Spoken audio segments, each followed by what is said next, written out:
News Talk 98.9, the roar of Memphis. Tool Talk Radio with Joe and Allan. Welcome to Tool Talk Radio, coming to you from the Brown Refrigeration Studios. I'm Joe Thorderson with Thor's Hammer, Carpentry and Wood Turning. And I'm Allan Gilbreth with darkoakmedia.com. And I'm Maximilian, and I refuse to spill the beans about today's content. Oh, okay. All right, so let's keep a tab. Let's at least do this. If we don't have about 50 dad jokes in today's show, we're not doing our job. We're starting early. And I'm just going to say this right out of the gate. If we don't trigger Agent 732 with a reaction, we definitely aren't doing our job. You're calling the agent out early? It's a prediction. Wow. Call it a prediction. I hope he or she is listening and is now on guard. Okay. Well, you can call or text us at the Big M Roofing and Remodeling Hotline at 901-683-0989. And we also strongly encourage you to go to Tool Talk Radio's Facebook page. I was pretty punctual this morning, Allan. I've already made 3 posts. I posted our must-have item of the week. I posted a picture from, I actually posted 3 pictures from our kitchen because if you've been following Tool Talk Radio, you know that we're kind of on the tail end of our kitchen remodel. It's been going on for months, but now we're down to the finishing touches, which is a lot of fun. And there's a little breakfast corner. I posted some pictures because it was a very good example of woodworking, DIY, repurposing, and some serious bargain hunting. We got some pretty cool stuff in there awesome. At a very reasonable price. So if you want to go check that out on the Tool Talk Radio Facebook page, and especially the table. The table's awesome. We'll discuss that in a bit.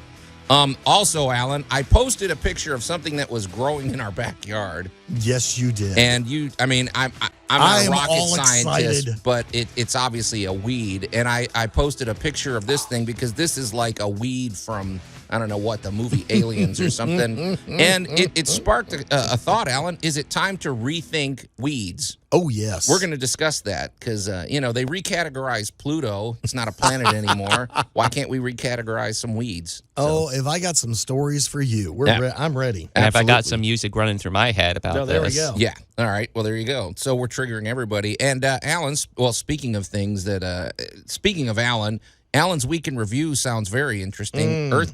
Earthquake switches and flood alerts. I like Earthcake. Yeah. I'm hesitant to tease too much because I got about two weeks worth of notes in front of me, Allan. You have a month's worth of notes in front of you. One thing I can guarantee we're going to get to in our great moments in building history. This is cool. This is called the Chicago Cloud Gate, and I bet you 95% of the people have no clue what that means. Nope. However, if I say the Chicago Bean, they're like, "Oh, that thing over there." Everybody's going to jump straight up and go, "Wow, that thing is cool." Yeah. Now, Max, you've been to this. Of course. I was probably there around the time of its inception. I remember people back before selfies existed, they'd just crouch under the bean and take a photo with their camera. Yeah, they had actual cameras back in those days. So the bean is a really cool construction, and it's a real celebration of welding, there's a lot to this. It's not just a simple. It's not as simple as it looks. So yeah, I'm going to tease the thing that it is a combination of modern and ancient technologies. Of course, and I might add that it's not necessarily the artistic heart of the city, but more of its kidney. Okay, we're up to about 3 so far, Allan. At least. All right, and we've got more, and you know what? I still want to get into our lumber discussion if we can, Allan, because that hits home for me. And, yes, it does. And there's more. Trust us, folks. We got, like I said, I got 3 weeks worth of notes here in front of me easily. So, where to start, Allan? Let's start with. Well, let's just start with my kitchen remodel. Let's go with the kitchen remodel. That's been. It's just a simple, it's just a simple, nice little thing. So one of the things that's fun is these days there is no shortage. Okay, I'm just a big fan of YouTube. You can get anything on YouTube. Yes, you can, including us. If you learn how to change a transmission, there you go. If you want to change the transmission in your car, just pull up a video of how to do it or whatever. Yes. Anything you want to do. And so if you want ideas for the kitchen or something like that, or ideas on making furniture or something. So I can't say I got all these ideas from YouTube. However, you can get a lot of ideas from YouTube if you do. Yes. So, but when it came time to do our kitchen thing, I think we've mentioned we don't like to just go to the big box store and get the same thing everybody else gets. I don't know. Maybe we're stubborn individualists or something. Maybe it's that 1980s spirit that I've got or something. But so You are in bizarre ways a radical nonconformist. Yeah, I'm a lamp, the lamp you bought was a great example of expressing your individuality. Talking about the horse lamp. Yes, so cute. Oh, man, that horse lamp is. If you haven't seen it, go to our YouTube page, Tool Talk Radio, and scroll back a little bit.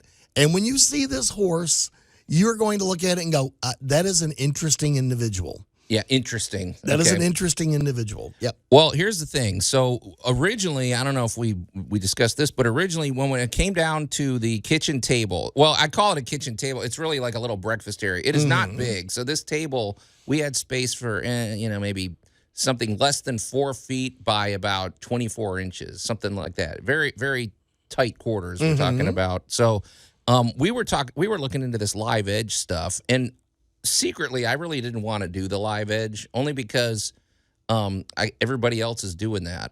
And so I took my wife and I took her to this really nice woodwork store, or it's a wood store where they sell woodworking equipment and also just really exotic woods.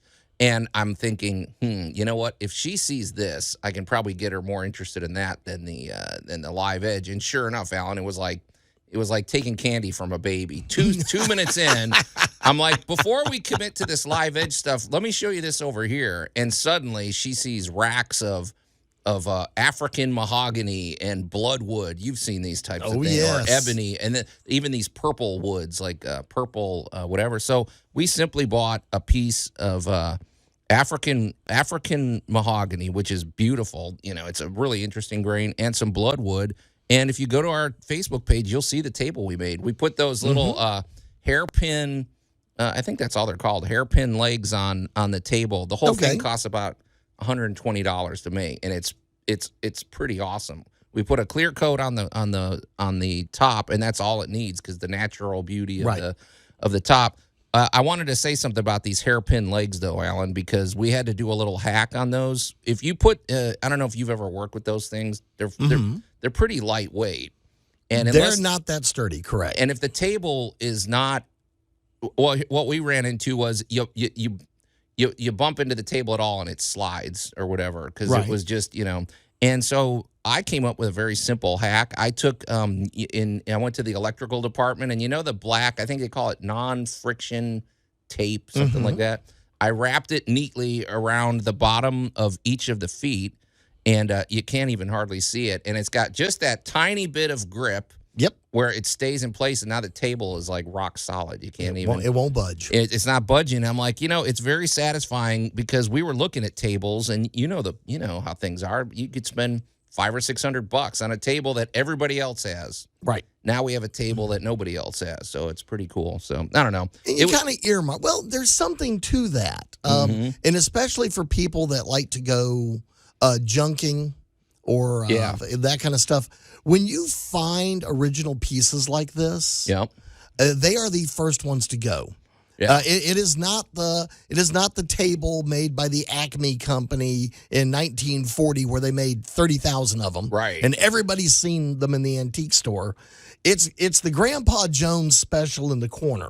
Right. That's the one everybody's looking for. Exactly. Yeah. Because why not? And then you put a little work into it yourself, and now you have ownership. Speaking of that, the chairs, Allan, we got 6 chairs for $100 on one of those online, like a neighborhood app. I forget what it's called. Somebody's unloading them, and there you go. The seats were like this worn out vinyl cheapo, faux leather stuff. Well, we went and spent $42 on this fabric, and they look awesome now. A staple gun and some fabric, and you're in business. A staple gun and an attitude will get you a long way. I promise you. That sounds like something you'd put on a T-shirt. Staple gun and an attitude is a name for my band too. So, all right, but we invite you to go to Tool Talk Radio's Facebook page. It was pretty satisfying and then we found this really cool cabinet thing I'd like people's opinion on for storage. And it's nice when you get these cool effects and you barely spend any money on it. So. Now, I got to give you this. I totally have the whole retro vibe off that cabinet. It's cool. That is amazing. You did really good on that. Well, I just happened across it. I can't, other than it's Go. I will tell you this. I found it in an unconventional place. I found it in a place you don't normally find furniture. Right. So I can't say because they're not sponsors of the show. Right. But yeah. I understand. But anyway, I would check that out. Go look at our Facebook page and give us your opinions. I think a few people have already weighed in. We'll follow up with that. But let's shift gears. We need to talk about weeds. So, Allan, you sparked up immediately, and Max, you even like this because I think we can get philosophical on this. So, I'd say so, but Okay. I'll let you start. okay, so here's what happened. So, we're looking around out in the yard, Right. Allan. And if people have listened to Tool Talk Radio, they know I got more property than I can handle. It's nice, but it's also just a lot of yard to cut. You know? are not dirt enthusiastic. No. So, but just right smack in the middle of the backyard was this weed, and I posted a picture of that, Allan, and I even did a little vignette around it. It looks You pretty did. nice. So, and I showed this to you, and I mean, I know it's obvious a weed. It thing's covered in spikes. Yes. It's got this thing growing out of the top that looks like something from the Sarlacc pit. It's to me, it's more interesting than like a cactus or something. And I just could not bring myself to dig it up and cut it out. And I got to thinking, I'm like, why are we so biased against certain weeds? And Allan was ready to sink his teeth into that. And is it time to rethink some weeds? I know Max has strong opinions about it too. So let's roundtable this. So Well, all right. Well, let's start with what you've got growing there. okay, yeah. What do I have? What you have there is a common thistle. Okay. Good old Astra Acea, or whatever they call it in Latin.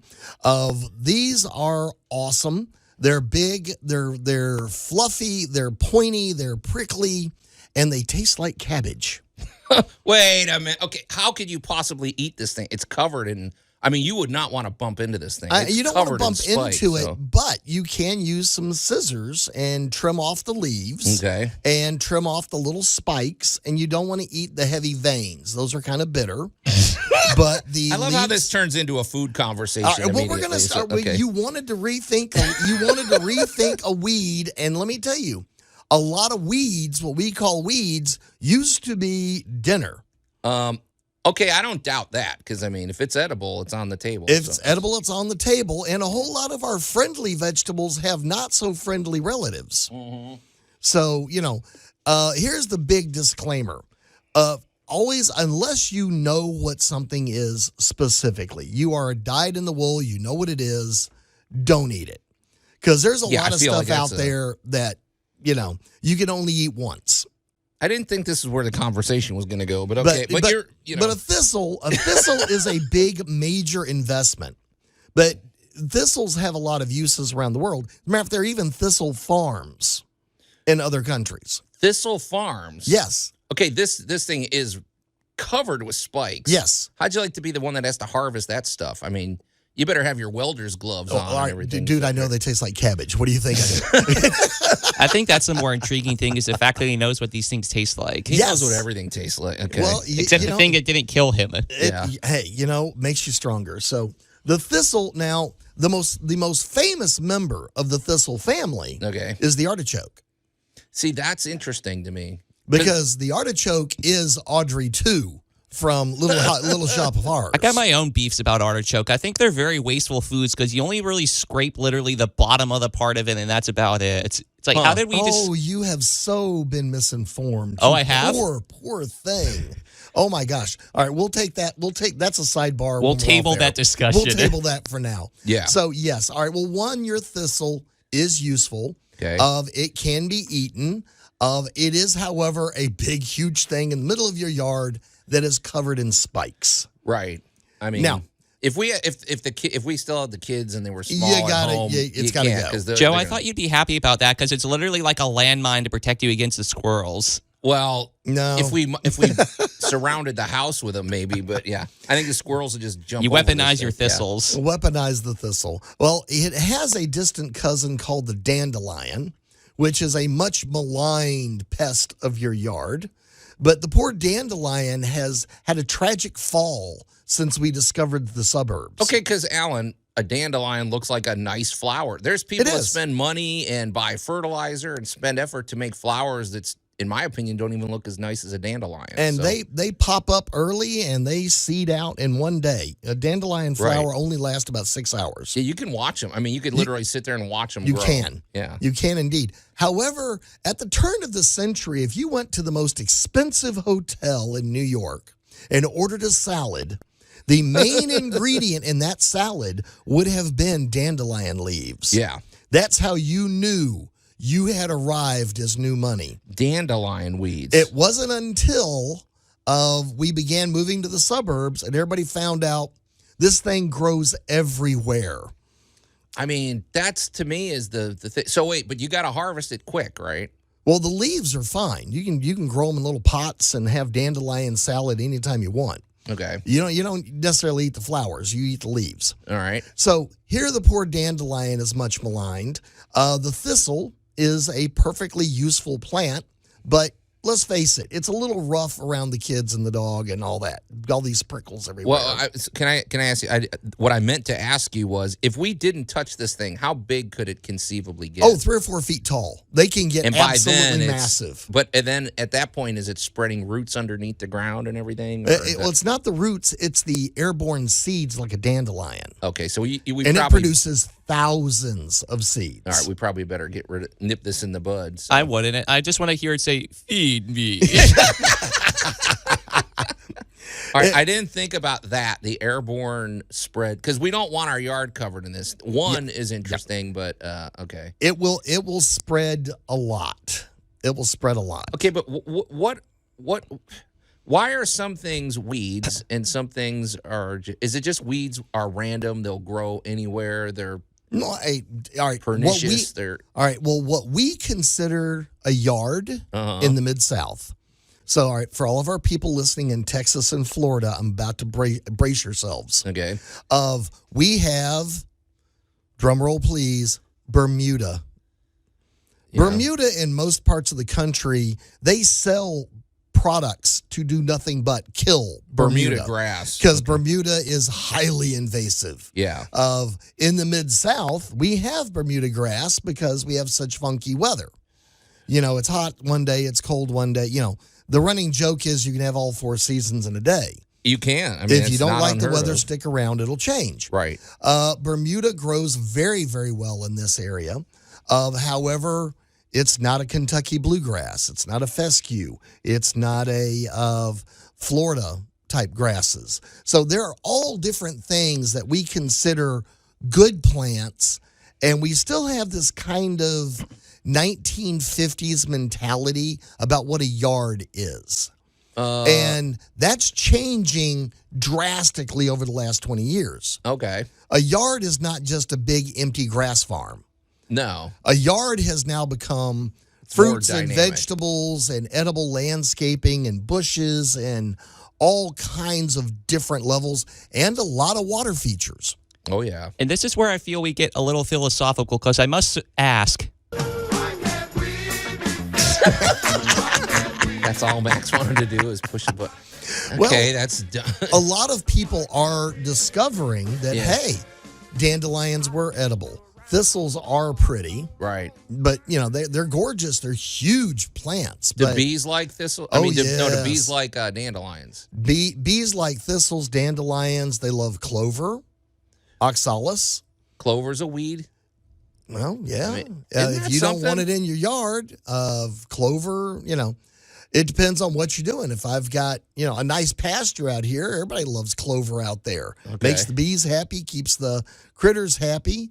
Of a lot of the stuff that we get, I'm thinking like plantains, garlic mustards, wild onions. Okay, wild onions, I love the smell because we've got them in our yard, and when you cut the grass, you get this cool oniony smell. And It's actually a type of garlic. You could pick it up and before you cut the grass, pick it out and put it on your salad, right? Yeah, you can indeed. And It is an edible. Okay. Yeah. So another big one is chicory. That kind of woody, kind of stemmy looking little thing with the pretty blue flowers on it. The chicory roots are what they use in making chicory coffee. Yeah. Didn't they use that back in the day for treating headaches? Oh, yeah.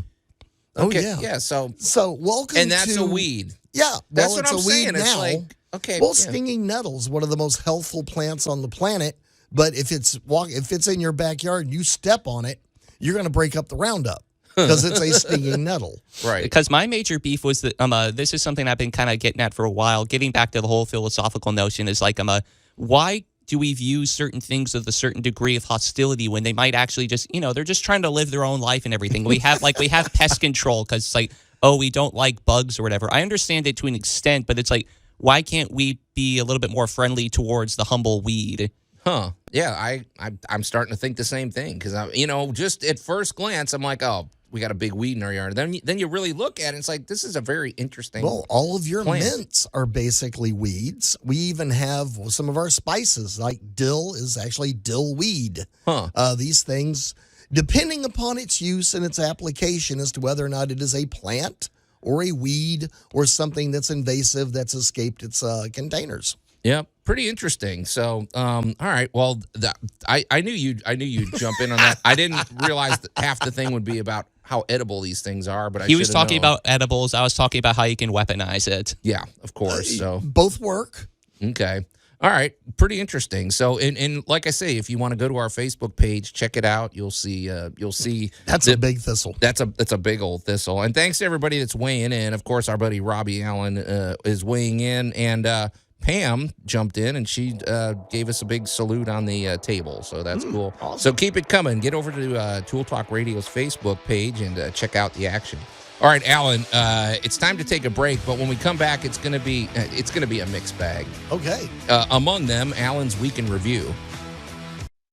Tool Talk Radio with Joe and Allan. Is there anywhere in this town where we could buy a shrubbery?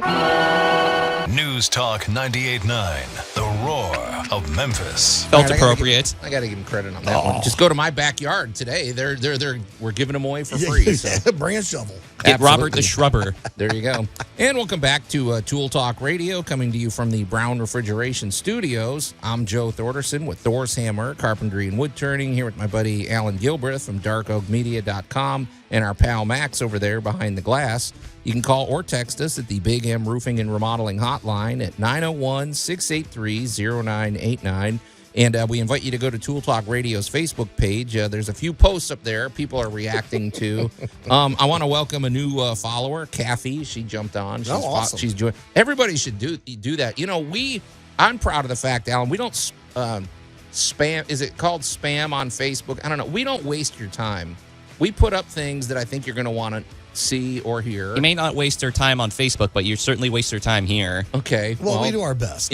But we don't hit you with a bunch of dumb information. Usually the stuff we post is fairly interesting. So we do not vague post. We like to get on with the meat and taters of the topic. No clickbait. Yeah. If we say here's the link to the show, there's the link to the show. Link. If whatever. If this is a picture of a weed that's destroying our backyard, that's what. So Kathy, welcome to the group, and everybody else should join in. So.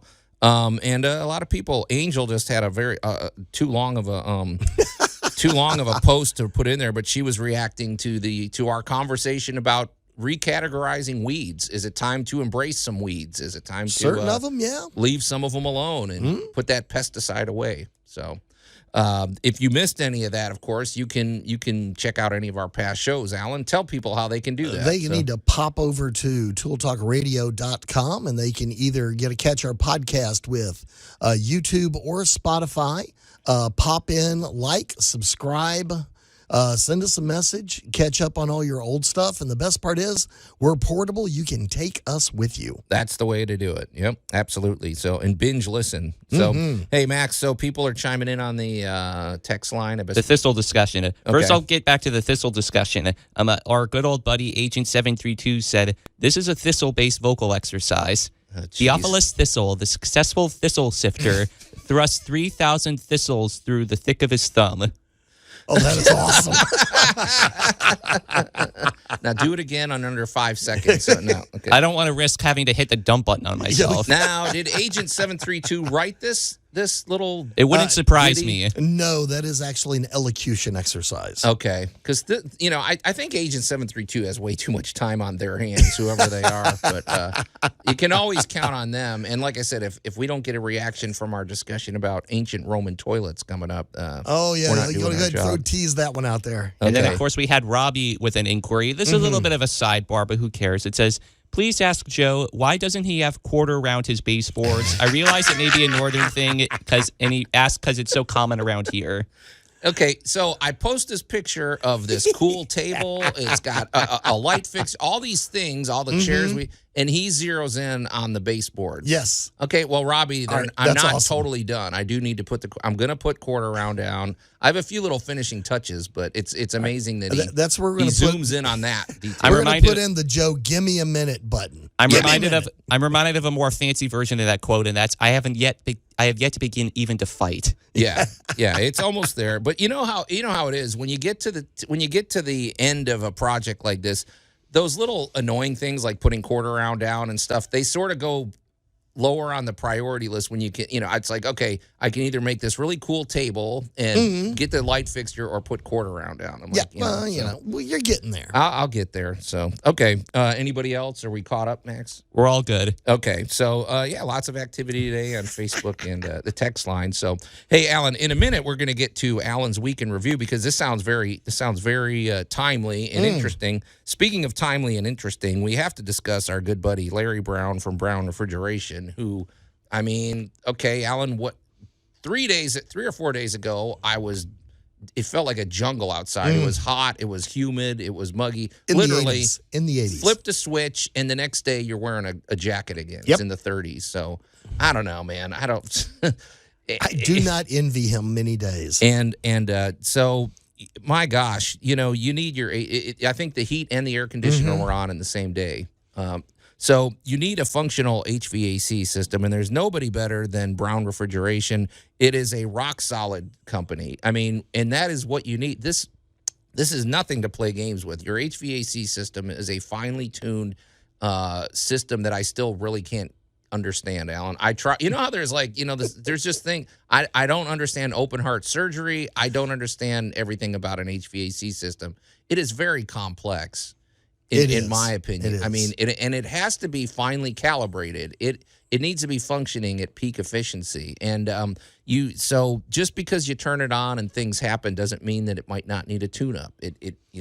You have to have your HVAC system functioning properly, and it's one of those great things that basically pays for itself when it's running yes, well. it does. Not only that, it makes your life much more pleasant. Yes. We're talking about controlling more than just the hot and cold. You're controlling the humidity levels. You're controlling the clean air with their Remy Halo system, which is one of the coolest inventions ever. That's sort of a must-have in your HVAC system. These days it really is.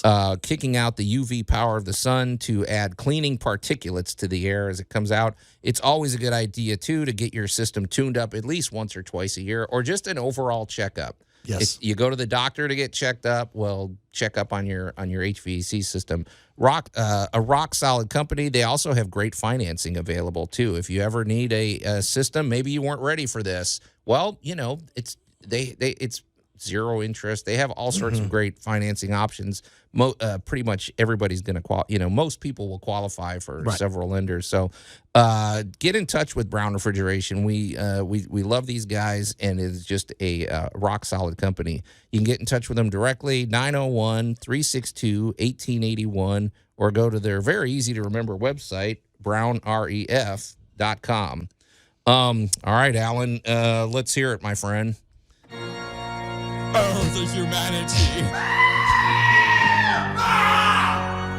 If you're new to Tool Talk Radio, Allan Gilbreth, I'm a woodworker. That's my thing. I probably 95% of the time am making something out of wood, which is a very predictable trade, I should say. And if you're new to Tool Talk Radio, this is the first and last time you'll ever hear it, thanks to your eardrums being blown. Yeah, Max's job is to blow out your eardrums. So, but Allan, you work in a commercial and medical setting, and people never know from week to week what you're going to be doing. Your job could be dictated by the weather. It could be dictated by some state regulation that came in. You deal with a lot of nitpicky details that I don't have to do. So, Allan's week in review is a celebration of what did he have to do this week? So, well, all right. What did you have to do this week? Well, this week we're going to throw in a device that I think should be everywhere in the Mid-South. It's not, but I think it should be.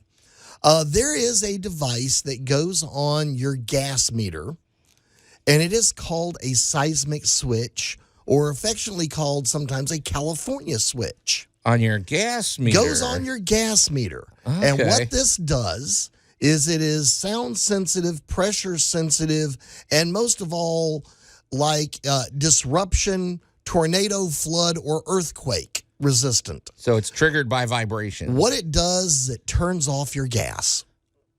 Okay. Because we talked about these water shutoffs. For Joe, that's just called Imodium. Yeah.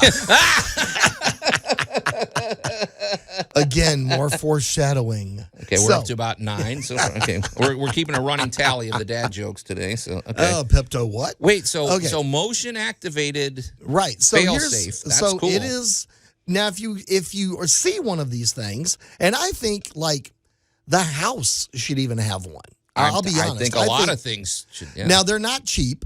They're not a couple of $100. They're in the 500 plus category. But what it does is it goes between the gas meter and its delivery point. So the house, the hot water tanks, whatever. And let's say in the event we did have an earthquake, the vibration would turn this thing off. So more or less, it'll cut the gas automatically into your Boop, house. Cuts the gas off. I mean, that's pretty cool. So now, unfortunately for me, I was waiting to hear about the malfunctions. Unfortunately for me, it is also, how should we phrase this delicately? It is also tuchus sensitive. Wait a minute. So when somebody, where are you going with this? So sir? Somebody sneaks out the back door. They're off to have a smoke or a snack or something. Why would you sit on the gas main? Okay, now I see where you're going. Yeah, and all I gotta say is, whoever sat down on this thing hard enough to set it off, it couldn't have been comfortable. Wait a minute. Go ahead, Al. I got about 8 million questions, but go ahead. They did. Happily, of course, I got the phone call. Dude, we don't. The kitchen, we don't have any gas. There's no fire. We got no fire, and I'm just kind of like, oh. So I get there, get to the back of the property, walk in, go to the back of the restaurant, go around to the gas main, and sure enough, there's my little red ball sitting on the gas meter. I look straight down in it, and the indicator is bright red. So I whip out the flathead screwdriver into the insert, crank it around, and you hear this. And then you hear the gas. And you hear the gas fire back up.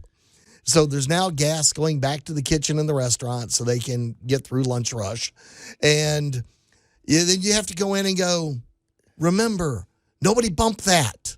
Yeah, you need to put a little fence around it or something. And there was one new gentleman that had a guilty look on his face.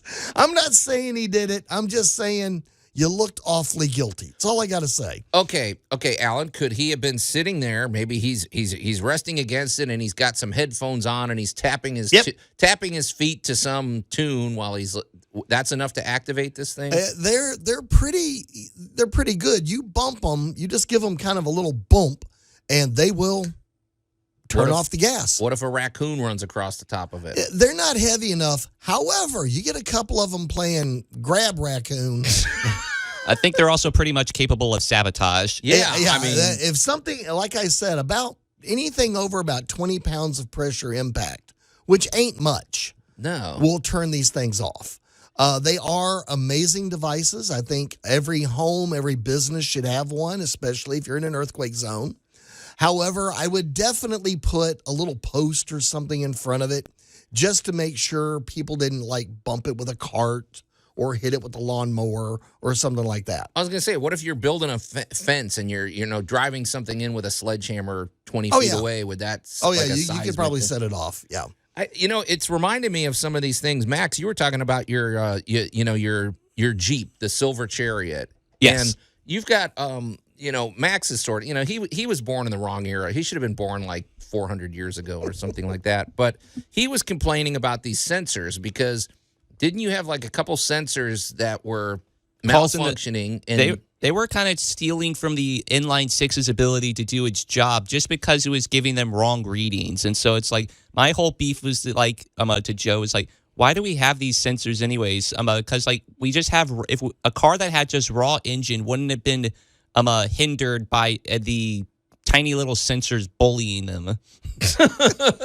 Well, the thing is, Al, here's where I'm going with this. So he has a sensor that malfunctioned. I saw one of them. He showed me one of them was like rusted out. Right. Okay. Well, so I guess there's a fine line between you definitely have to have a fail safe, but sometimes these sensors are more trouble than they're worth. You know what I mean? Like how often would you have to change one of these sensors, and how do you calibrate it and things like that? You know, where you're not having it go off every. All right, well, a every sensor is a little different than a gas switch. This is an actual failure point. Okay. We're actually inserting a failure point on purpose.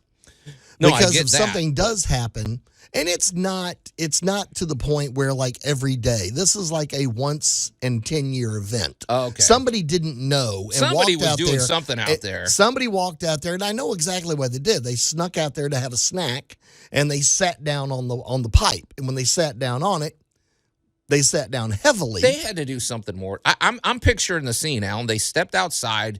They got mud on their shoe. They're banging their shoe against the sensor to get it. You're exactly correct. Yeah, That's exactly how sitting that on happened. it seems like it would be hard to do. So that, my point is, if you don't have one, ask your plumbers about it. It's it is a great item. However, they do come with, a little responsibility. Don't trigger the things. Okay. Now, I'm going to look at Mac and go, all right, my next story is indeed a sensor. Bum, bum, bum. Bum-ba-dum. Okay. So it is the basement flood sensor. Ooh. Yes. Oh, you got a basement over there? I didn't know that. Well, no, it's a different property. Oh, okay. Another property has got a basement, and it has a couple of flood sensors in the bottom. And all a flood sensor is a device that waits to get wet. Okay. And when it Gotcha. gets wet, it goes off and screams bejesus at about 120 dB to warn you that the basement is getting water in it. Okay. So it's an early warning system. However, it also works really good if you accidentally tip over the mop bucket. Is it also pretty good if you want to scare your neighbor's cat out of your house, or like the rodents or the squirrels? All right, you can do that. All right, we'll talk about Halloween decorations later. There's much better ways of doing that. Okay. But yes, bless their little hearts. At another facility, I get the call of, how do you shut this stupid thing up? Because somebody There you was go. indeed That's what I'm getting at. Yeah. cleaning downstairs and somehow or another managed to tip over the mop bucket. And of course, before they could quietly correct their mistake, they got ratted out by the flood sensor. Oh boy. And okay. and of course, they don't shut up until they're dry, so you might as well just take it out back. Are you sure you're not talking about a newborn child instead? Yeah, well, you newborn. Well, they're about the same level of annoying with that scream going in. Yeah. So it did its job. It went, yo, you got me wet. There's water down here.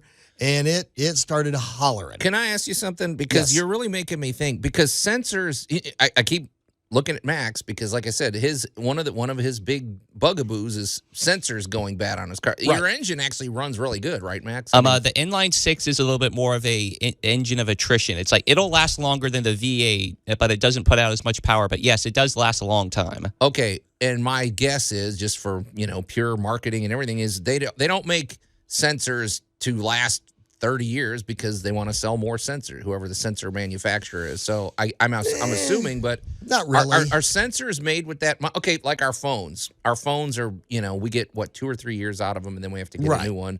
Is it the same thing with sensor technology? Because I feel like some sensors are better than others, I guess. Well, we're going to go back to the Henry Ford days. Okay. And he was actually known to go visit junkyards because he wanted to know what was lasting the longest and what wasn't. Okay. So what he wanted was a vehicle that lasted an appropriate amount of time. Right. So, he didn't want to put windshield wipers on there that would last 50 years if the car's only made it 10. Right. So, basically, so you have a calibration for the life of your vehicle. So if the average life of a vehicle is between 10 and 20 years, the sensors are designed to last that long. Now, you have cheapskates like me that like to drive vehicles until they're duct tape and dust. Or until you're duct tape and dust. Yeah, well, I'm half anyway. So, you can outlast. The other thing is the conditions the vehicle was driven in. Right. Because a lot of perfectly good vehicles, if you live in, let's say, Michigan or Wisconsin, engine-wise, mechanically, the car is perfectly fine. However, because all the salt they put on the roads all winter long, they're rusted out underneath. That makes me think of Bud from the Motor Mouths. He says part of the reason he likes being down here in Memphis is the fact he's like, look at all these cars that are so well preserved because we don't have all this salt. Yeah, that's true. I grew up in Chicago, and everybody had rust on their cars. Now, if you want to lose some sensors, especially air intake sensors, anything like that, live near the ocean where you get all that nice salt air. That'll eat up your sensors. Oh, you're not kidding, Allan. I stayed at my friend's house when I sidebar, but I stayed at his house for whatever reason. I guess my apartment wasn't ready in San Diego, and he literally lived on the beach, and his table was covered with rust. I had this like suitcase. In the course of a month, it rusted. The handles rusted because the salt. Yeah, so that stuff is corrosive, man. But you pay the price when you live right by the beach. So you pay the price for paradise. Yeah. Yes, indeed. So I like the sound of these sensors, Allan. I just think that I guess it's like anything else. I mean, look what you went through. They can be misused, or they can, they got to be calibrated properly. Well, this is where we get into the world of plant and maintenance. Yeah. Of where certain things need to happen. I'll pick on Larry Brown for a minute because he'll preach all about changing those air filters. Sure. That's just one of the things that we do to keep these very expensive systems working. Yeah. You put oil in your car. You change out the radiator fluid periodically. So these sensors are there for a reason. Bypassing them is rarely a good idea. Okay. I think that's words to live by. So, yeah. And ignoring them at your peril. If you've got something wrong around there and you've got any kind of sensors, just keep that in mind. Yeah, don't put that piece of black tape over the check engine light because it won't go off. Right. Yeah, find out why you got a check engine light on. Unless you want to be the butt of one of our jokes. Yeah, there we go. So, all right. Well, you've dealt with worse. I've dealt with much worse. Doesn't sound like too bad of a week for you, actually. All things considered. It was actually pretty good. I guarantee, though, 95% of the people at that facility would have had no clue what was wrong. So thank goodness you were there. They were a panic. Yeah, there was a panic because lunch was coming and there was no way to cook. Okay. All right. Pretty good stuff. And I suspect all of us are going to see more sensors in our home as the years go on. Oh yes, you should. Okay. All right. Well, let's shift gears, you guys. It's time for our must-have item of the week. And, of course, if you go to our Facebook page, you'll see this. Wait, I think I posted this. Did I post this? You said earlier you were all adventurous about getting things posted. Yeah, you know what? I can't remember if I posted this or not. Okay, well, I will post it. It's not that complicated, but no. Now that I think of it, I can't remember whether I posted it or not, Allan. But tell people what I'm holding up. You have the infamous plug-in clip-on lamp. It's like a little clip-on light. It's plug-in. Is that why you were? Because you sort of scoffed at this, Allan. You said, look, he's going back to the 20s. Yeah, isn't it cute? Okay, so it's basically, folks. You got an incandescent bulb with the metal frame and a cord. How adorable! It doesn't have an incandescent. It's an Edison bulb. That is an Edison bulb, I promise you. Okay, well, Allan, here's the thing. So these, one of the reasons I like them, for one thing, they're cheap. Yes. And when I'm working, when you're working in a tight spot under a cabinet or something, okay, I do have a portable flashlight. I have those things too. But there's some situations where they, if it's long term, the battery could wear out. Or there's times where you have to have something positioned where you have to basically clip a light on. What I like about this is there's a clamp here, and you clamp it on. This thing I think cost me like $11 or something like that.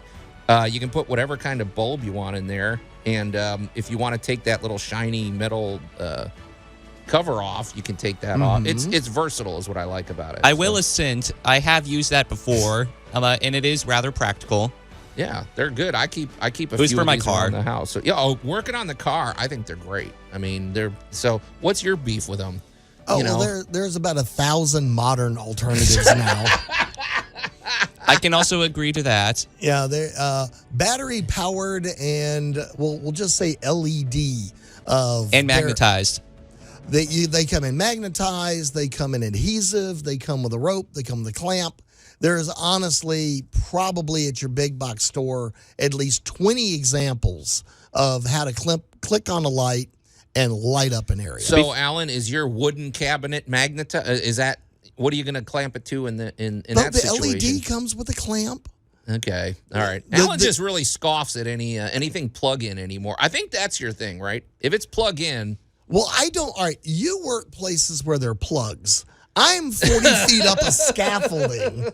There is no plug up there. Yeah. And I have got to do all the same stuff you do. Okay. So I like portable, battery-powered, and LED. All right. I better go double-check that I actually posted this, because this sounds like it's more of, instead of a must-have item, it sounds like it's more of a point-counterpoint that we've got going on here. I'd like to see what our listeners think. So at the break, I'll make sure this is up there. Okay, awesome. Whoever thought a lamp would be so contentious. Yeah, no kidding. Jeez, Allan, settle down.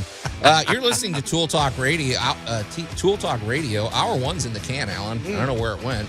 But speaking of in the can, oh boy, we have some good stuff coming up, including a discussion of ancient Roman toilets. Here we go.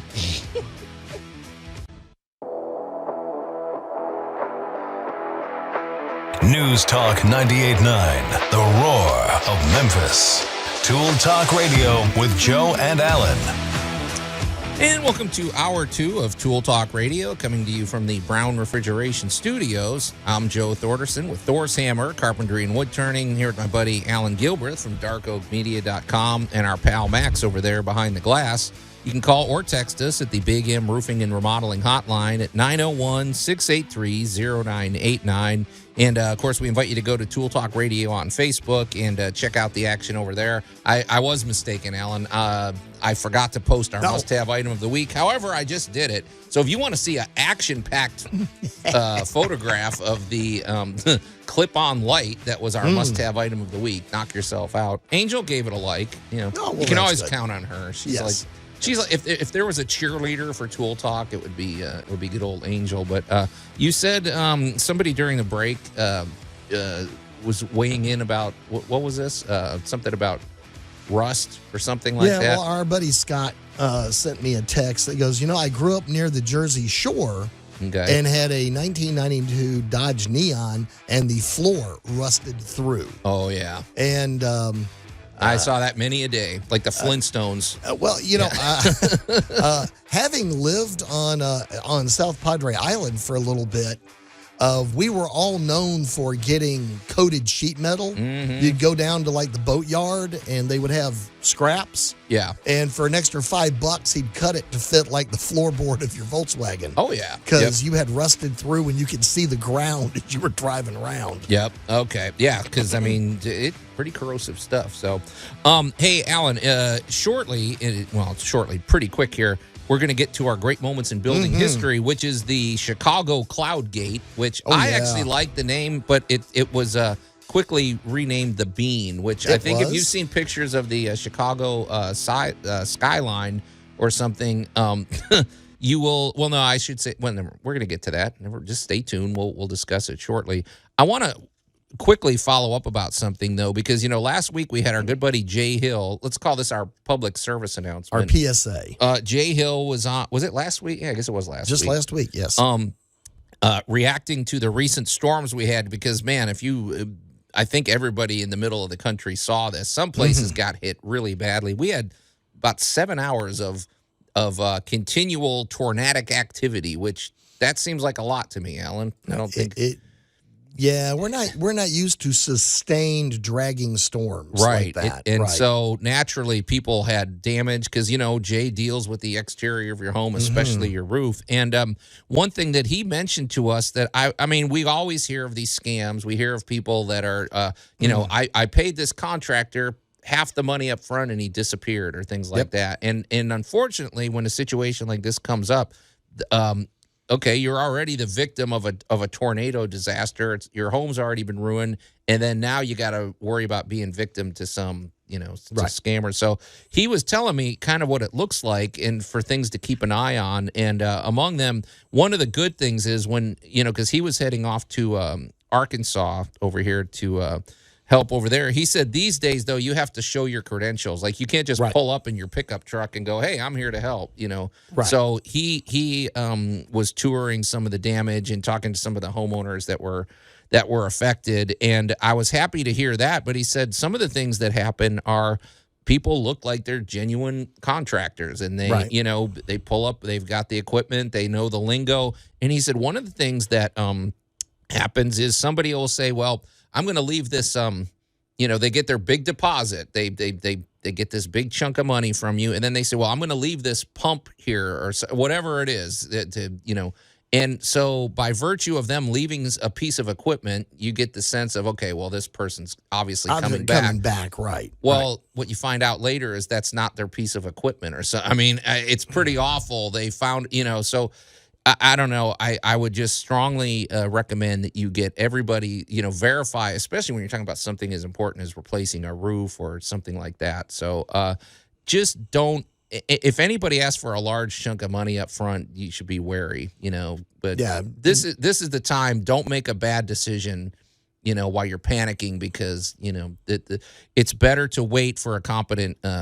contractor to take care of it the right way. Right. So, but speaking of that, let's give a shout out to our good buddy Jay Hill, because if you have any roofing or remodeling or really anything with the exterior protection of your home, including siding, windows, gutters, it really from top to bottom he covers it all. And they we especially with the roofing systems that they work with.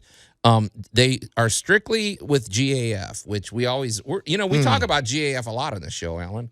They are a huge company. I mean, one out of what is it? What was the fact? Almost one out of 4 roofs are a GAF product. And I guarantee in 10 or 15 years, it's going to be more like 50% at least, because they are. What I like about GAF, they're always innovating, and it's already starting to creep in now. But we've been talking about these.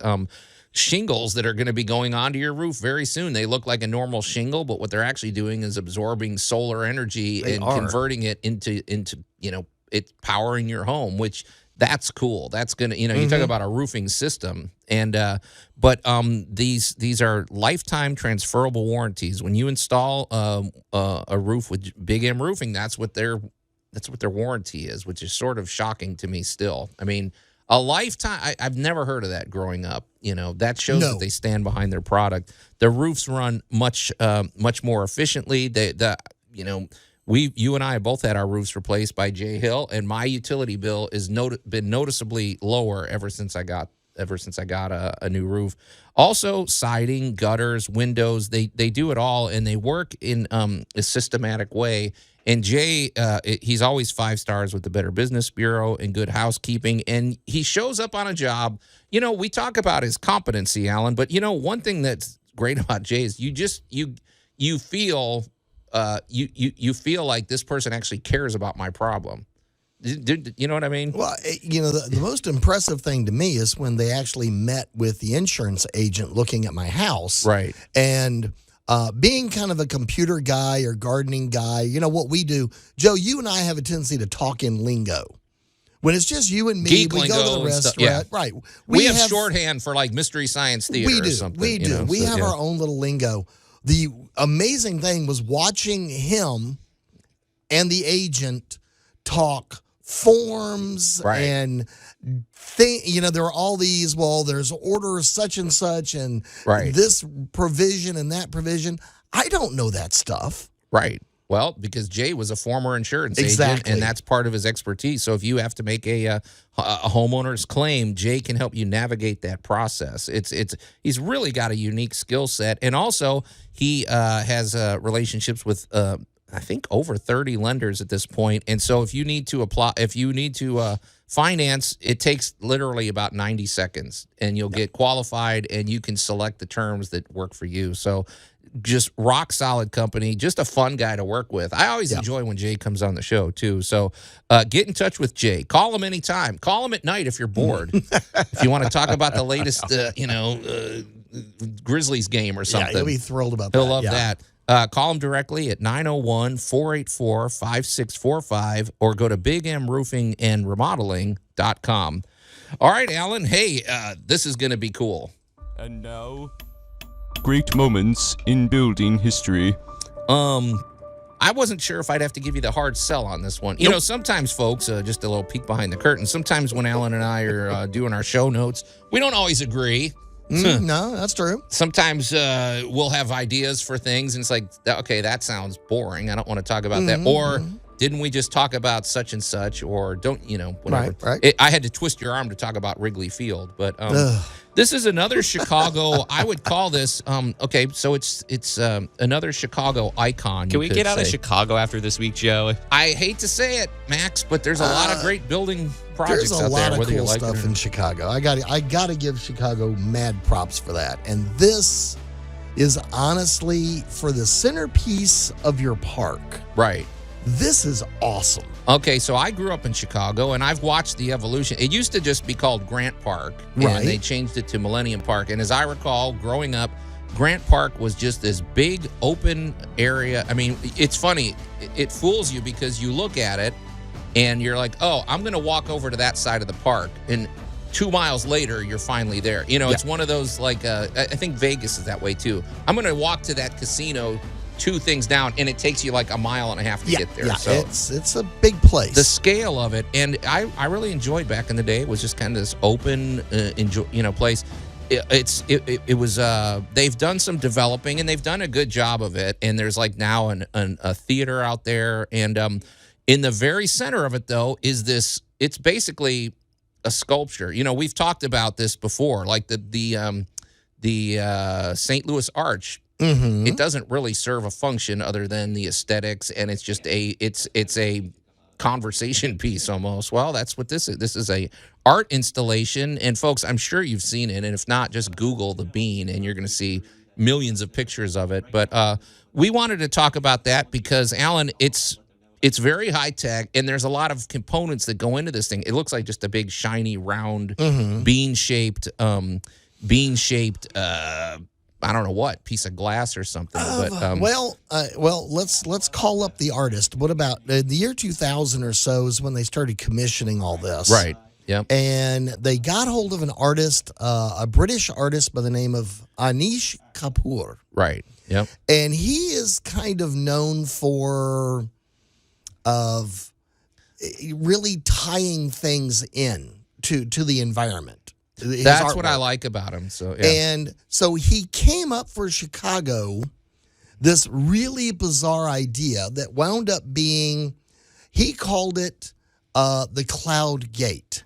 Right. So because as you walk up to this thing, and you have to really kind of open your mind if you can't see it, it is because of the way it is shaped and because it is so shiny. Mm-hmm. It's a stainless steel skin.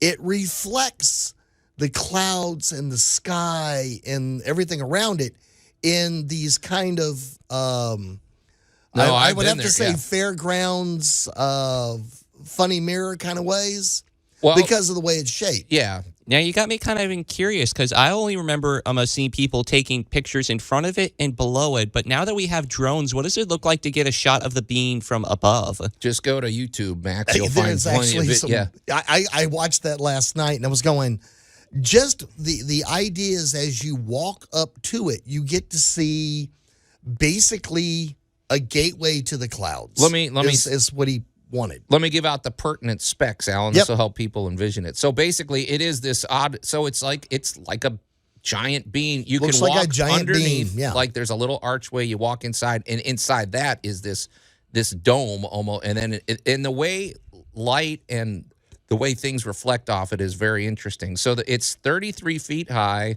42 feet wide, and 62. Or there's and then 66 feet at its widest spot. And the thing weighs 110 tons. Yes. I would not have believed that when I first looked, because you look at it and it looks like a big, shiny piece of glass. But the more I looked at this, and the reason I wanted to propose this as a great moment in building history is because there's a lot more going on to this structure, and I do believe there are tie-ins with your home. So, I mean, this is an achievement in welding. This is an achievement because this thing moves. It's flexible. We're always talking about how your home moves, because I can tell you this, folks, Millennium Park is right on Lake Michigan. I mean, it's across the street from Lake Michigan. It overlooks the lake and everything. And you talk about a place with extreme temperature changes. I mean, it's freezing in the winter. It's hot, and it's, But one of the things that's great about it is the way it's positioned. I think one of the keys to what makes this so interesting is there's space around it, and you can see you can see the sky. It gives you plenty of room to look at it from different distances, and the way it reflects the skyline is very interesting. So, but they called it the sky gate or cloud gate because 80% of the surface reflects the sky, which creates a very interesting effect. So, well, and that's kind of the point of. Now, let's get into the real nuts and bolts of this thing, because you're right. We're going to put together a sculpture. And one of these things people don't, I guess, appreciate or think about in a lot of ways is just how much your home, a doghouse, a building, the restaurant you like to go to, or that high rise that you drove by the other week, sure, how much a building actually moves. Oh, yeah. Especially in places like this where there's extreme temperatures. A lot of wind, you got lake effect, you got all of these things. So here we go.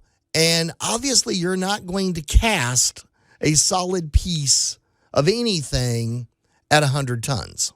How would you? I mean, this thing's 33 feet high, 66 feet. That's pretty big. So they're absolutely monstrous. So they are all cast in parts. It's stainless steel. And you talk about precision of this type of sculpture. I don't know if it was really possible before CNC machines. Well, the computers cut this, right? Yeah. Yeah, might have been possible before then, but the CNC machine actually cuts so precisely that they were able to, with a minimum of precision welding, put this thing back together. Like they did with the Statue of Liberty. You got to take the pieces off and put them back. Right. But the really amazing thing to me here is what they built the inside out of. Okay. Because you would expect me to tell you that the inside of this thing is carbon fibers or some kind of exotic new technology. Nope. It's basically the wooden timbers built like a good old-fashioned ship. It reminds me of kind of the Eiffel Tower. And no, actually, it's reminding me more and more of the Statue of Liberty. We talked about that a few months ago, Allan, and the Statue of Liberty can move up to like a foot or something. Yes. This thing moves. You would never know it, but everything moves on this, the inside, and it has to, because otherwise the thing will just crack. It is designed almost on submarine scales so that as the temperature reduces, the size of this thing shifts in quite a bit. But it has to be able, the interior structure holding it in place has to give with it and then turn right back around and expand back out as the ambient temperatures change. Here's where I was interested in, because like you said, I don't think they could have made this 30 years ago or because I didn't realize it was made of stainless steel. I actually never really thought about what it was made of, because you walk up, it does, they said it was inspired by liquid mercury. You've seen mercury in an old thermostat or something, and it really does look like that. It never occurred to me. I just figured there was some coating they sprayed it with. But, Allan, the idea that you could take stainless steel plates and then weld them together, because welding, correct me if I'm wrong, but the things you weld it with, if there's any, what am I trying to say? Okay, if there's any burns or if there's any imperfections, polishing that out is pretty tricky too, right? Yes. I mean, so this is precise welding. It has to structurally stay in place, but I didn't realize you could polish stainless steel to this fine of. I mean, it literally looks like a mirror. It does. So, and to me, the polishing techniques yes, got my wheels turning of how this could apply to our home. And they have to pressure wash it every day. Oh, yeah. Twice a day. Because That's all the their fingerprints. Because of all the fingerprints. Because they allow you to touch it. Yeah, you they can want get you in to there, interact get underneath with it. It is a completely interactive structure. So the genius of this thing is it's a marriage of modern computerized CNC cutting, measuring, calculations with how your house is built. It's designed to move and give and shift with the weather. Well, here's what I wanted to say about that, because bringing it back to your house, the one thing about this, because I've visited it many times. You know, I grew up in Chicago, so I go back, and pretty much without fail, if you're going to go to the city, Grant Park's sort of right in the heart of things. You're going to go to Grant Park, and there's a lot of other nice things to do while you're there. What's interesting about the Cloud Gate or the bean is that literally every minute of the day and every day, this looks differently depending on the way the clouds are formed, depending on if it's sunset or whatever, if it's nighttime, which means you have this feature that is ever changing. And I would like to have more things like that in my own home. I think it would be cool to have something in my backyard that never looks the same from day to day, or, I don't know. So, well, there are a lot of pictures. If you go to the internet and look at this thing, there are lots and lots of pictures of different events where they light the bean in different ways. Oh, yeah. And you can tell that the artists working with these things are having way too much fun. It's literally, I'll tell you this, Alan. It is, I hate that everybody's on their phone constantly or whatever. It is literally impossible to go to this thing and not take pictures of it, because it's just too tempting. It's just the coolest backdrop, and every angle of it reflects something different. And overall, I don't know that, sometimes we talk about our great moments in building history, or like, well, there's a dark underbelly that happened. There's really not a lot of, this one's a pretty positive one too. I mean, there were a few minor delays here and there and that kind of stuff, but, I just love the fact that the solution to the interior problems was the same solution we've been using for sailing ships for 1,000 years. Right. Yeah. It needed to, and it's like, what a great idea. We married, this ultra modern, super high tech, perfectly measured system with basically the interior of a Roman galley. Isn't that something? We never get away from our past. We're some standing techniques on the are shoulders just of that giants. good. Yeah. Yep. So, it is a cool thing. Even down to what I would like to know. They said it was completely funded by private donors, which I'd like to know who those donors are, because I enjoy that. We've talked about that in the past. This is just a fun item. This is just a fun installation, a fun piece of art, very interactive. It's millions of people visit it every year, and it's just good, clean fun. I have nothing bad to say about the bean. I think it's great. Other than I think Cloudgate sounds cooler. Well, it is, but I see why you would affectionately call it the bean. Yeah, so great moments in building history. Big hats off. And I will say this, Alan. No, I'll say this when we come back, because there's some copycats out there. Okay. We'll wrap that up, but Alan, I can't wait to get to this. Coming up is going to be historically terrible ideas. The ancient Roman toilet. Tool Talk Radio with Joe and Allan. I'm describing a person, not something complicated like a wooden sailing ship or proper dovetail technique. News Talk 98.9, the roar of Memphis. I don't like his comparison, but he's not wrong about the dovetail technique. So, have you ever attempted the old dovetail technique? Yes, I have. You need to measure well and be very patient. Okay, yeah. Okay. Welcome back to, Ron Swanson's just way too opinionated. He's so self-righteous, and I know the guy's a fellow woodworker, but, get over yourself. In any case, welcome back to Tool Talk Radio, coming to you from the Brown Refrigeration Studios. I'm Joe Thorderson with Thor's Hammer, Carpentry and Wood Turning, here with my buddy Alan Gilbreth from darkoakmedia.com and our pal Max over there behind the glass. You can call or text us at the Big M Roofing and Remodeling Hotline at 901-683-0989. And we invite you to go to Tool Talk Radio's Facebook page, where I got caught up, Alan. We made like 4 pretty good posts today. We had, but I forgot to post our must-have item of the week, which is sort of, fundamental. But it's up there now. And if you want to see a really exciting picture of a clip-on light, just head over there, man. It's cool. So, and welcome again to our new follower, Kathy. We think everybody should follow us because Absolutely. The thing is, we don't waste your time. We put the Allan posts the shows. Once you get the podcast together, so you can listen to any shows. You got the links there. We post interesting things, and that's it. We don't sell you anything, which was probably our mistake. We should start probably doing that. But it's good, clean fun over there. Yeah, we can fix that. Allan, in a minute. I just want to say one thing. Before the break, we were talking about our great moments in building history, and we were talking about the Cloud Gate, which is actually much more well-known as the Bean. It's in Chicago in Millennium Park, and it's really just a good, really interesting art installation that is very interactive. It's ever-changing, and it's just a lot of fun. It's like the ultimate selfie thing. Well, I wanted to say one more thing before we move on. The other cities, this was designed by the artist Anish Kapoor. He's a British artist, and he works with these big, large-scale art installations. Right. Well, ever since the popularity of the Bean, other cities have tried to jump on board with this. Okay. Let's see. Houston had commissioned him to build one. They put something up on its side. I don't know.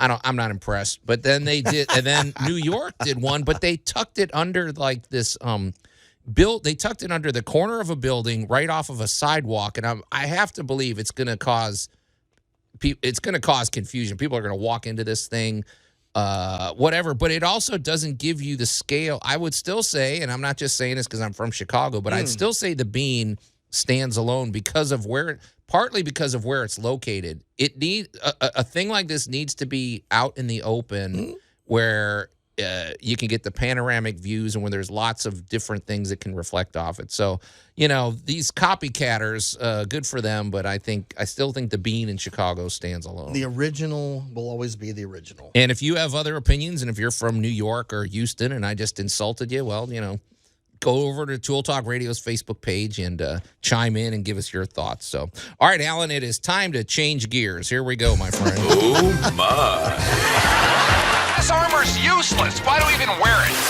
Oh, you stink! This is the worst. You can tell I've been waiting for that all day. Is that how you spent your week? Now we get Max's week in review. Yeah, so there we go. You love this stuff. Allan, this is either going to be a point counterpoint, because I don't know that you and I are in full agreement on this thing, and we have to tread lightly, sir. People are eating breakfast. Also, we have to stay within the bounds of good taste, Max. No, we don't. So, We're Max, start now. keep your finger over the dump button. No, Allan, so Quit stealing my dad jokes. Okay, so I wanted to talk about the ancient Roman, is this what they're called? Roman public toilets. Right. Okay, well, for people that don't know, back in the day, now let's face it, Rome was a great empire. They in terms of building, they stand alone. The Colosseum and a lot of their constructions are still holding up even to this day. But they were a weird civilization too. They fed people to lions, and that was their entertainment for the city. And they were a very prosperous, but also a very kind of weird. Let's just be honest. Let's call it the way we see it, Allan. Well, all right. We can't look at Rome through modern goggles. Well, it's I guess just not. a different time and place. And the one thing I'm going to start off with on this is at least they tried. It wasn't always a great idea, but at least they tried. Okay. The one thing, we go back to let's predate the Romans a little bit. Let's go back to the Etruscans. Okay. And the Etruscans, life wasn't bad where they're located. The Rome area is a moderate climate. It's beautiful. You got some seasons. It's nice there, yeah. But the one thing that this area had plenty of was water. Oh, that's true. Now, they got water. And some places had less, some places had more. But that area has a great history of how do we control water and how do we move it? Well, that's what they're noted for, those aqueducts and everything else. And now we're going to get to the toilets. Okay. Okay. Can I just, here's the thing. Okay. So folks, if you don't know, they would, okay, you go to a modern restroom, you're at the airport and you need to stop into the restroom. Well, there's stalls. You have private areas yourself to you. Okay. Some of them. This was just a big open, more or less rooms and things, and people. And the thing that bothers me more than anything is, okay, because there's some ballparks where you don't have a ton of privacy. However, Allan, this was a social place. This was the Starbucks of the day. Yeah. You go hang out there and you do went that, to the bath, and this was where ideas were exchanged and people. And I'm like, that's what bugs me. More than ideas were exchanged. I don't. promise you. Something about that notion. There's things that let's have some privacy and some. All right. Well, they didn't have privacy. Well, okay. Go ahead, Max. Can I please share this text that Agent 732 sent I in? knew they were going to weigh in. It's already begun. Okay, what is it? Roman toilets give us the word latrine to refer to a toilet, but it is a misinformed definition. Latrine comes from the Latin lavare, which means to wash. I guess like the lavatory. The idea of washing came from coming from the people cleaning themselves by sharing the poop stick. Okay, well, Matt, see, here's where we got to tread lightly. So I don't want to even get into the detail. If you want to learn how they did it. It's called a xylospongium, and it was a huge part of the social gathering.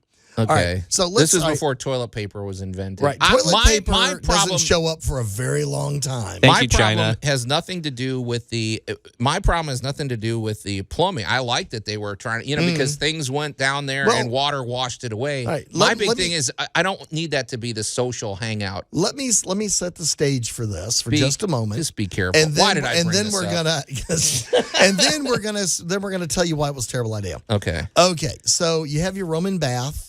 And our modern idea of privacy did not exist until somewhere around the 15 or 1600s. Huh. Privacy equals secrets. So if you don't have secrets, you don't need privacy. That sounds like a lot of justifications for tyrants and stuff. I'm just saying. So in Roman society of going to the bath, going to eat, going to whatever, were all basically community events. And a lot of benefactors who had done better in their lives would donate toiletries. Okay. And the toiletry was basically this. It was a great big room with a tray of water at your feet and a long bench made out of usually stone. Yeah. With holes about every 24 inches. Right. So you and your business partners. With no curtains between you. No, you're cheek to cheek. Okay. Yeah, so you're there. Max, keep your finger in. I don't want to. I'm watching Joe squirm. Yeah. And you just walked in there. Now, you're talking about privacy, but you had a toga. So your business parts were basically covered. Okay. And you went in and you did your business. And when you got done, they had the pterodactylium or the xylospongium that was usually kept in salt water or vinegar. And you dunked it was a sea sponge on a stick. And you clint yourself. And then you dunked it back in the bucket and left it for whoever needed the next one. Okay. So this is wrong on so many levels, but go ahead. Okay. You asked. The water from the bath, as it was moved back and forth, was run through a small duct under the toiletries and thus removed the waste. Okay. So it was welcome to kind of a great idea.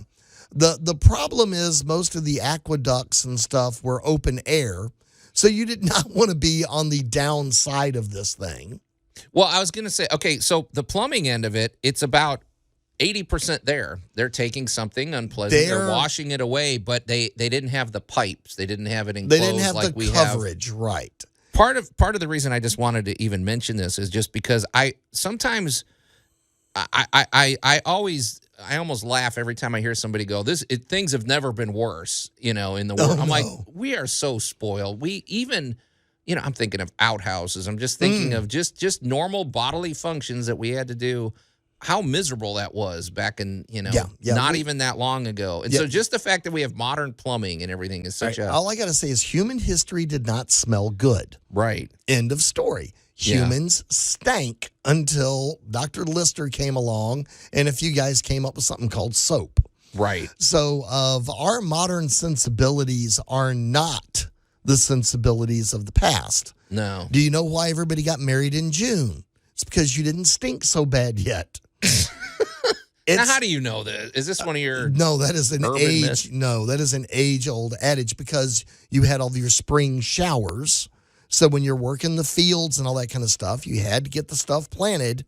You were out there in the rain and the soil, and you more or less got cleaner. Okay. And then as the seasons wore on, you got a little less. Okay. So, but here's where the really bad ideas to this came in. Okay. And as you said, they didn't have the pipes. They didn't have they had open areas, which meant you were creating dark, strange tunnels full of interesting things for, vermin. Right. Oh, yeah, that's So true. now you got spiders, rats, snakes, and who knows what's going on, let's just say, immediately beneath you. Yeah. Okay. There was a movie called it wasn't a Gremlin movie. It was one of them, but the tagline was "They'll get you in the end." Well, that's what I was thinking Yeah. too. I mean, you don't know what might be right underneath, and I don't like any of it. It was not exactly hygienic. no hygiene, and the risk of being bitten by Something bad. serpents and whatever. So okay, well, we better move along. Hey, we didn't. I don't think we can get sued for anything we just said. So, but mostly though, I will say this: it did lead to Romans did lead the way with modern plumbing. Is that a fair statement? I mean, some of their aqueducts are still in use today. Okay, so yes, that part of it is cool. The xylospongium and a few of their other ideas were kind of scary. Okay. Hey, let's switch gears, Alan. Let's get something that is a much safer conversation, highly relevant, and I'll be honest, it affects me on a daily basis. I know it affects you, and that is the lumber. Well, it's lumber prices and lumber availability. As I've mentioned, if you've been listening over the last few weeks, if you've been to your big box store. It's funny, though. People that go to the big box store, it's interesting. Everybody has their own focus.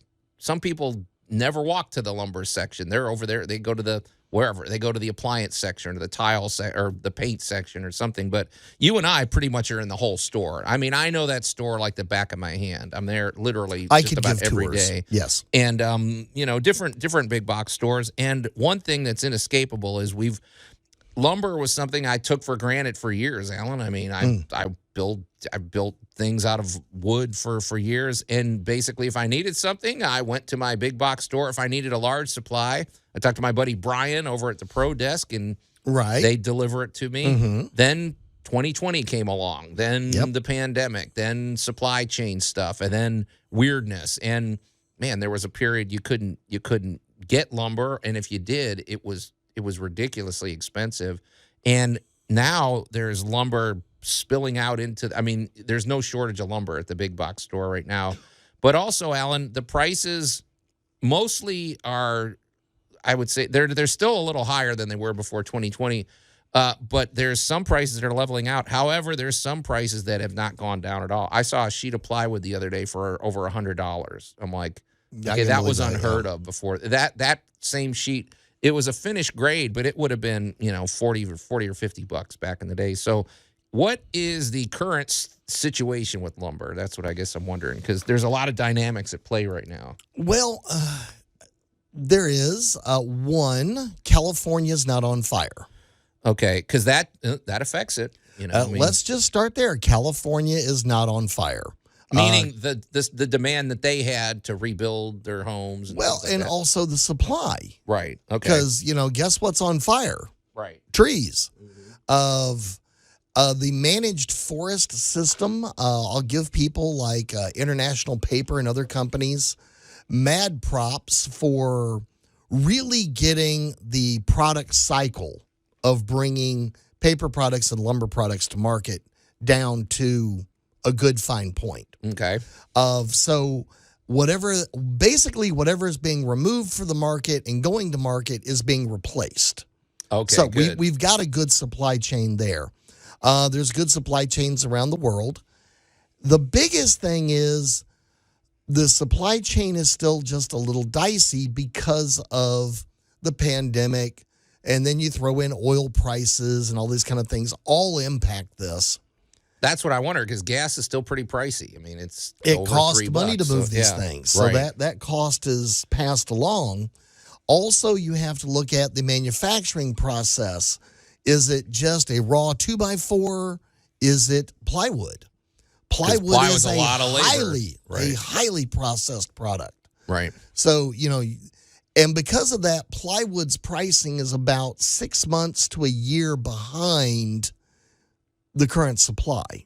That's where I was kind of going, Alan, because when I go there, okay, I bought plywood the other day, and there was plenty of it, but I'm like, okay, why is it so expensive still? So because when can we get some relief, you think? Well, that's always going to be, when you're talking about just your regular everyday lumber. Let's talk about our favorite fence boards. Okay. You and I both go through a lot of fence boards. Sure.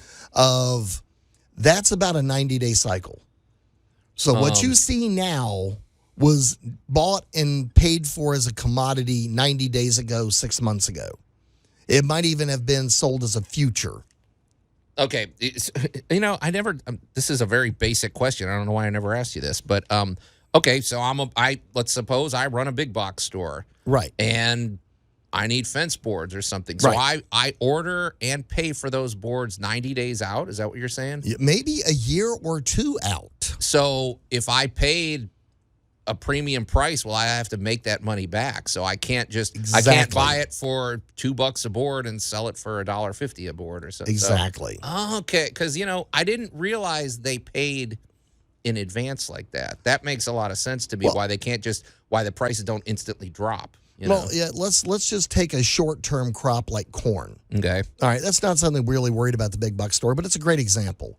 So that you sold X amount of corn last year, and you sold X amount of corn the year before. So you see a trend. Mm-hmm. And this year you want to buy X plus 10%. Right. So you need to go back to your suppliers and say, okay, guys, I need all of that and this, but I need to guarantee mine. I don't want to go buy it off the shelf at the distributor. I want to guarantee I get this. So I'm going to go ahead and buy it now, and you're going to deliver when it's ready. So you're buying a commodity in the future. So what happens then is the market shifts.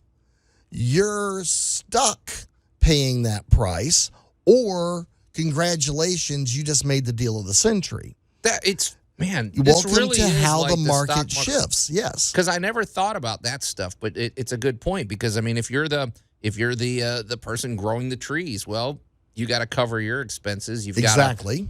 There's just a lot of it. It's almost like it's like the stock market. It's like playing poker. It's calculated risk. Well, it's the commodities market, and you can find where people are selling forest product futures.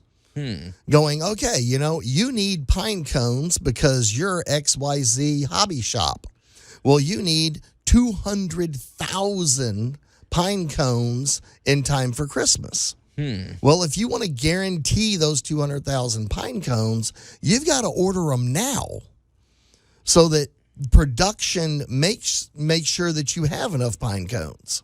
So when we start talking about 2x4s, that's when we now also throw in all the events that happen around us. Right. Is there a boom in home building right now? How much material is being sucked off to that market? All right, well, home building is slowing down. Well, that pushes goods back into other markets.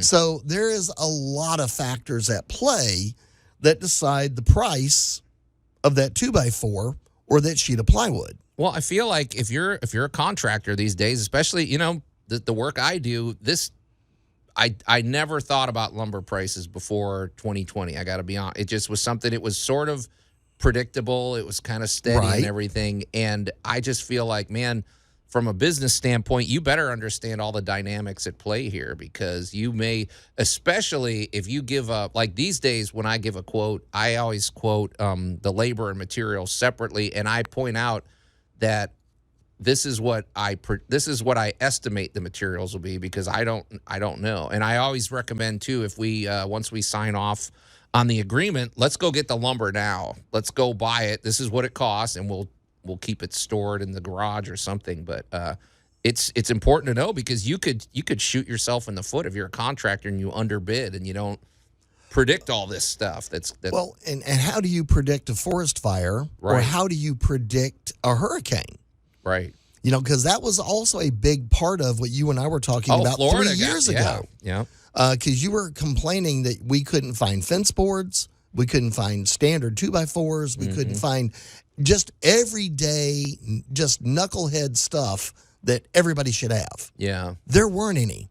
And then I pointed out, well, there's been 3 hurricanes in a row, and guess where all your building materials are? Right. All your plywood is, in the storm areas. I mean, we're talking about lumber, but Alan, this applies to just about everything, And there's something, and if you're wondering why when they order your refrigerator, it's going to take 6 months to get there or something, well, that explains, because there's that part that they can't get right now or something. And so. That has happened a lot for the last 2 years. We've heard that, well, you can order it.